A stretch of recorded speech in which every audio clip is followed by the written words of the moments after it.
bersama Santo Antonius Padua, umat Paroki Mela mau menemukan kembali yang hilang. Para imam, suster, dan frater, umat Paroki Mela yang saya kasihi dalam Kristus Yesus, kehilangan harta kekayaan kita adalah hal yang biasa dan sering kita alami dalam hidup. Dan kalau kehilangan itu sangat berharga, seringkali menyakitkan hati karena seolah-olah usaha dan karya kita sia-sia. Pengalaman kehilangan ini merupakan pengalaman hidup setiap kita. Karena itu di dalam sejarah gereja kita ada seorang santo yang selalu menjadi penolong kita untuk menemukan kembali barang-barang yang dalam menjalani hidup kita sebagai umat paroki bersama pastor paroki kita dalam memeriahkan HUT paroki ke-53 ini. Tidak dapat kita sangkal bahwa dalam perjalanan iman umat paroki ini ada banyak hal yang membanggakan kita, tetapi sebaliknya juga ada hal yang mengecewakan karena ada yang hilang yang harus ditemukan kembali. Bapak Ibu saudara-saudari yang terkasih, apa yang hilang yang perlu kita cari untuk kita temukan kembali, untuk kita hayati iman kita dalam membangun paroki kita, dalam hidup menggereja, dalam mensukseskan pembangunan gereja paroki kita yang sedang kita jalankan ini. Apa itu? Untuk menemukan apa yang hilang, mari kita bersama-sama dalami dua bacaan yang kita dengar pada sore hari. Dalam bacaan pertama, kita dengar tentang Nabi Elia. Raja waktu itu adalah Raja Ahab. Mereka lari dari Tuhan dan menyembah Baal. Oleh karena itu Tuhan menyiksa mereka 3 tahun tidak ada hujan. Bayangkan 3 tahun tidak ada hujan. Dan setelah 3 tahun tidak ada hujan, Ahab minta bertemu dengan Elia untuk minta bantuan. Kalau bisa hujan turun. Dan Elia menyambut permintaan Raja Ahab. Dia naik ke Gunung Karmel untuk berdoa minta hujan. Kalau kita dengar dalam bacaan tadi, dia tunduk sampai ke tanah berdoa. Setelah berdoa, suruh hambanya yang itu, coba kau lihat. Lihat ke laut Mediteran, dari Karmel lihat laut Mediteran. Dari situ bisa lihat laut. Dan hamba itu keluar dan lihat, beritahu tidak ada apa-apa. Lalu Nabi pergi lagi, dia pulang tidak ada apa-apa. Sujud lagi sampai 7 kali. Kali ke-7 pesuruh itu mengatakan ada awan seperti tangan di langit. Lalu Nabi bilang, tahu pulang sudah, kalau sedikit hujan turun. Dan saat itu hujan membasahi bumi berkat doa dari Nabi. Bapak Ibu saudara-saudari, hal yang agung dan mulia ini dilupakan oleh Israel dalam kitab pertama Raja-Raja. Mereka tidak menghiraukan kehebatan Tuhan yang mereka lupa. Selanjutnya mereka lupa bahwa Tuhan sudah menjawab permintaan. Bagi kita, Bapak Ibu, saudara-saudara yang terkasih, kita mau menimba kesan Tuhan lewat peristiwa ini.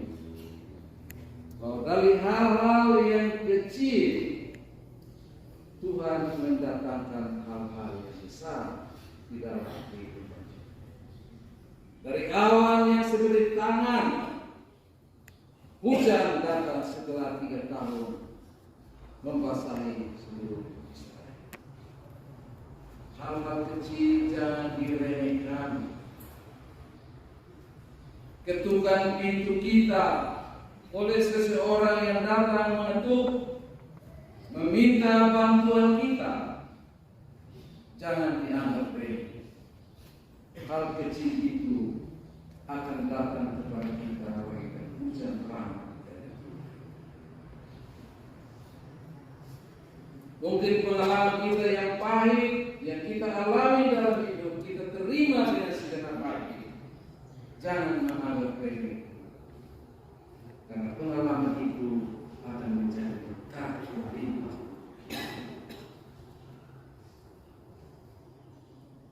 Mungkin pada saat-saat tertentu kita membaca kitab suci, ada pesan khusus kecil dari Tuhan yang kita dapat dalam firman Tuhan. Jangan anggap remeh. Bisa jadi hal yang kecil itu merubah hidup kita menjadi lebih baik.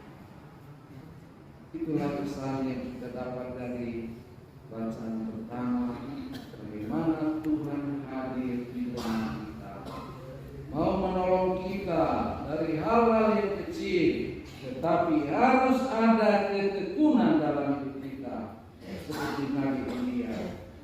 Pertama tidak ada, kedua tidak ada, ketiga tidak ada, kelima tidak ada, keenam tidak ada, tetap berdoa dan sampai Tuhan mendengarkan. Ketekunan itu merupakan hal penting di dalam kehidupan. Apakah ketekunan itu ada, masih ada dalam hidup kita sebagai umat? Perlu kita sampaikan supaya 2, ada ketekunan, ada kesungguhan dalam memberi walaupun sedikit. Jangan anggap remeh. Sedikit itu akan jadi berkat berlimpah untuk diri kita. Mari kita masuk dalam bacaan ini. Mulai dari Gunung Karmel, Nabi Elia, Laut Mediteran, kita sampai Bukit Sabda Magia, Tuhan Yesus. Bukit Sabda Magia, dari bukit itu ada Danau Galilea, ada kesana. Gunung Karmel, Laut Mediteran, Elia, Bukit Sabda Magia, ada Laut Galilea, ada Tuhan Yesus. Berfirman. Kita lihat dalam pesan Injil hari ini ada 3 hal penting. Marah itu akar segala sesuatu. Jadi Yesus pesan jangan terlalu marah. Marah terlalu nanti timbul dalam perbuatan. Mama yang terlalu marah nanti ambil kayu pukulan. Jadi marah itu bagus, karena bisa jadi sampai pada perbuatan yang bisa sampai pengadilan bisa ada juga. Jadi Tuhan ada kita untuk bagaimana kita bisa mengendalikan diri untuk tidak marah. Yang kedua,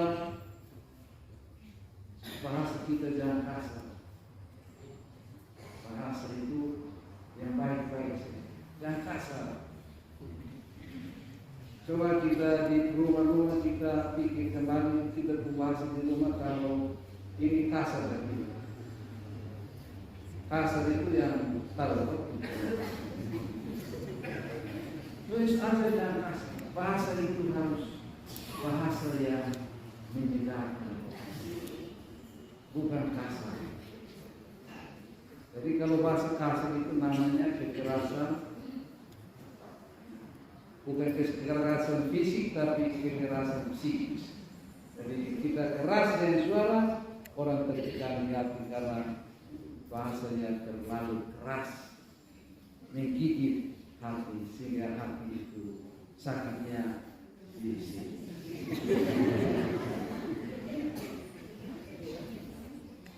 Yang berikut, berdamai dan ampuni orang.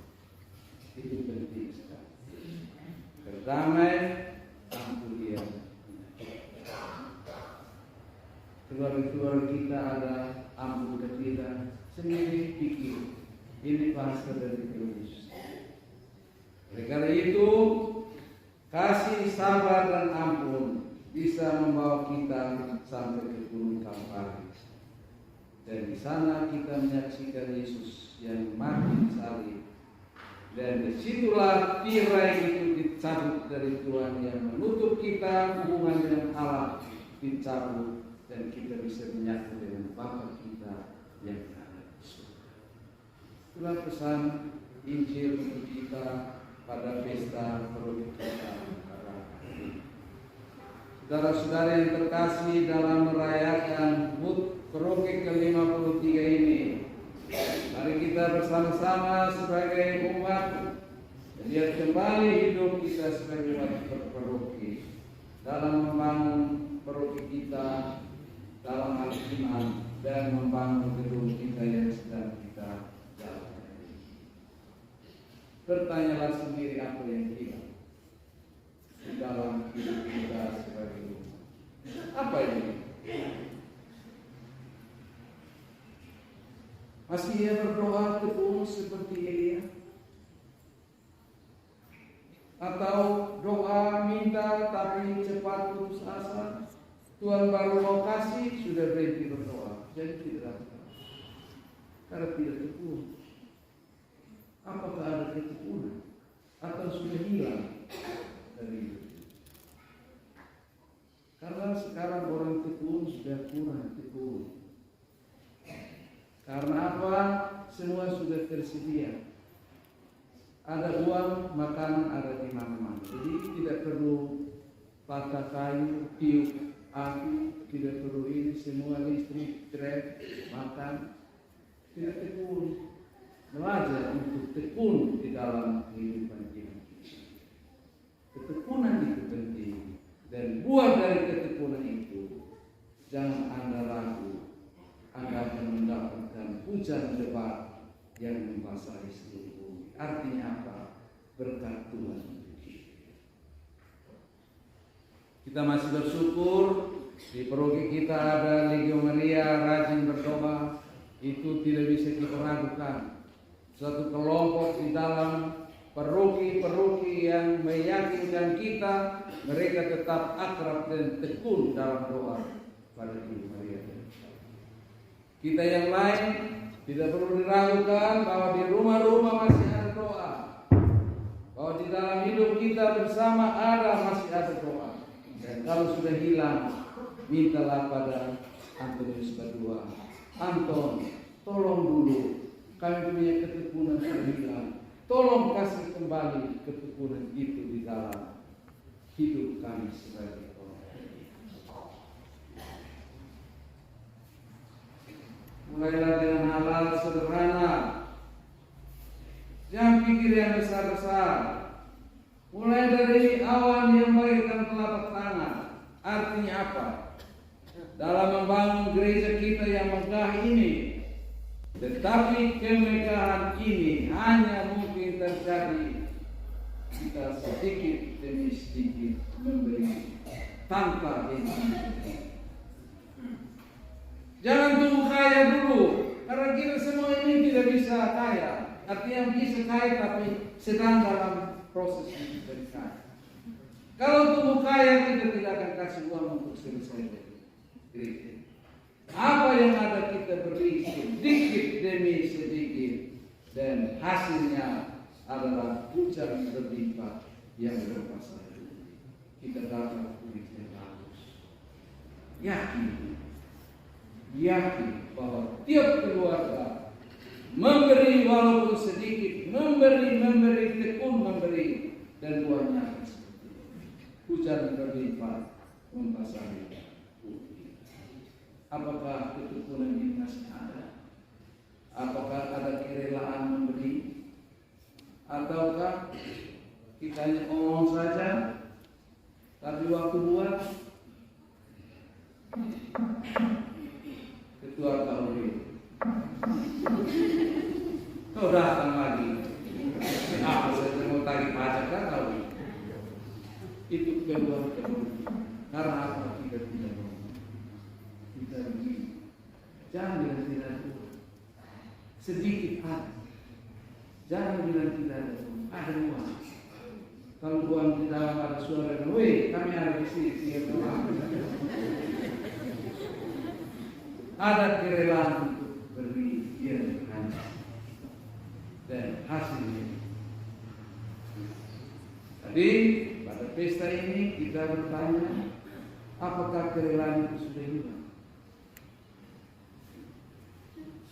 Sehingga ketua pembangunan, pastor paroki teriak terus sampai suara hilang. Tidak masih.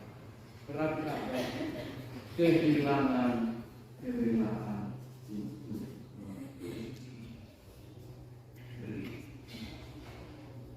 Kalau kita begini terus, coba pegang pasir, begini, terus sedikit saja. Tapi kalau kau beri, coba taruh pasir di atas tanah, dia tidak beri. Apalagi dia untuk rumah ibadah. Jangan khawatir. Berkat akan ada. Mengikuti apa yang akan diberi. Kesatuan umat sebagai satu paroki yang ada, bersatu, tidak marah-marah, bersatu pakai bahasa yang baik, bersatu saling memaafkan. Apakah masih ada di dalam hidup umat berparoki?